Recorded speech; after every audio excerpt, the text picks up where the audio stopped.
吕玉玲把目标转向林楚英，抓住人家手臂不放，还狠狠咬了很多口，这一咬变成。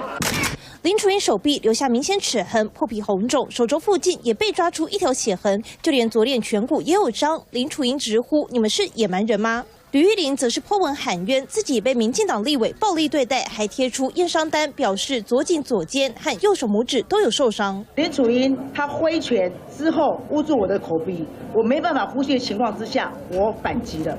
一场女立委爆发冲突，林楚英控诉被吕玉玲咬了一口，要提出伤害罪。混乱场面中被波及的还有她。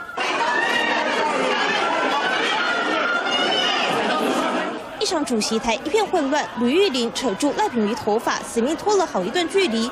赖品妤松脱后，左看右看，惊魂未定。而她事后在脸书分享心得，觉得这画面好好笑，还开玩笑有洗头发柔顺滑溜。蓝绿立委一场爆发冲突，还有人被咬出明显咬痕，真的一场如战场。三立新闻黄大丰、朱淑君、黄玲台北报道。